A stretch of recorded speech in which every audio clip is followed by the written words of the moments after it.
The number of sports on the Paralympic programme and the number of athletes competing continues to grow as the Paralympic movement continues to embrace those wishing to be a part of it. London 2012 saw the reintroduction of some ID events and the first games for some countries, but it does not stop there. In total, 7 new sports made submissions to the global governing body, the International Paralympic Committee, in a bid to be added to the list of sports for the Rio de Janeiro Games. The event's going to be even bigger. There's 2 new sports. There's para-canoe and triathlon. Both sports we should do quite well in, I think, so that'll be good for GB. And I haven't seen the World Cup. It's going to look amazing. It'll look fantastic. I mean, the triathlon's actually running down Copacabana Beach. I mean, it's just like it's picture postcard stuff, you know. The 2016 Summer Paralympics will be the first to be held in South America and also held in the country's winter. It'll be more difficult for us in the sense that it's a long way off. We're having problems with getting kit over to Rio. Will the team be bigger? I hope so. I hope we'll even win more medals. It's going to be more difficult as well because everything's going to be, the food's going to be different, the conditions will be different. As recent Paralympics in Sydney and Beijing have shown, games in different time zones can also pose a challenge for broadcasters. We will be at the Rio Paralympics with over 500 hours of coverage. Because some of the sessions run quite late. Potentially some of the finals will be running at 2 o'clock in the morning.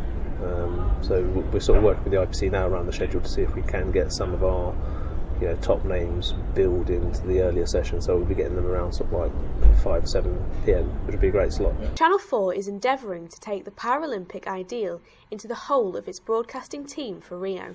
London, our aim was to have 50% of the on-screen talent coming from people with disabilities. Now our aim is to then kind of increase the amount of people with disability who work behind the camera and in production. And that's quite a difficult thing to do, particularly in the independent sector, because sometimes it will cost you more money because you've got to support someone. The next Winter Paralympics will be held in Pyeongchang, South Korea.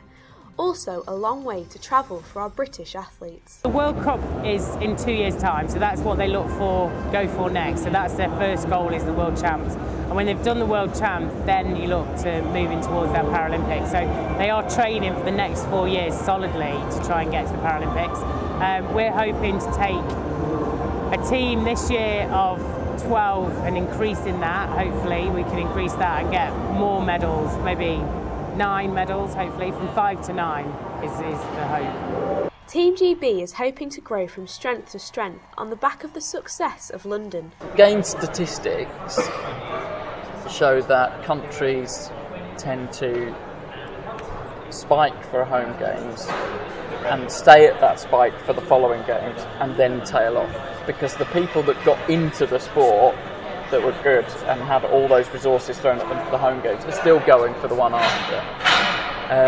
It's then the one after that where the fight starts. Many young people have been inspired by London, and one young hopeful is meningitis survivor Danielle Bailey, who has recently broken the British 50-metre freestyle record, which has stood for 22 years. It was a great experience to watch because, some of the people that were on there have either swam against or competitions. I'm just like, wow.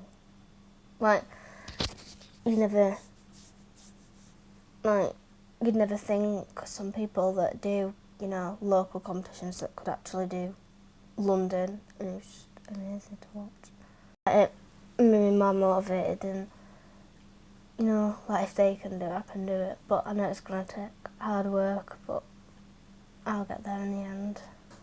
People that went to swimming lessons were like, well, if they can do it, I can do it. In the water, it makes me feel like I've got a disability and I can move more freely. I didn't think I'd actually come this far in it. Athletes and their supporters hope for continued growth in Team GB's success. But what is the vision of the national organisations? Over the last decade, we've gone through a process of evolution. If you go back to 2002, we were simply an organisation that was really keen to demonstrate that disabled people wanted to be engaged in sport and physical activity for all the same reasons that non-disabled people want to be involved. So we were very much a growth organisation. But now, in 2014, our vision is to transform lives through the power of sport.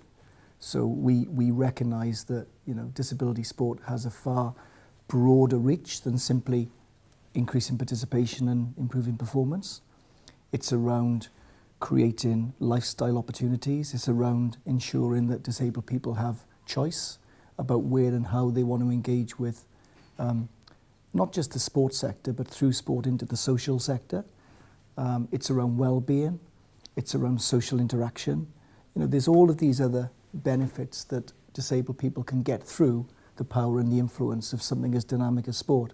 We've got two very clear missions which align to the sports sector in Wales. So our community offer is every disabled person hooked on sport, which is aspirational. And our second mission is creating a nation of champions.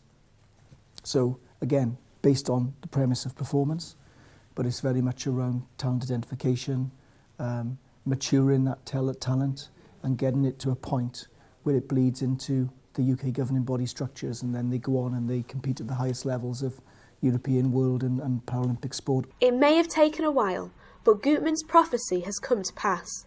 Today, the Paralympic Games are the disabled person's equivalent of the Olympics.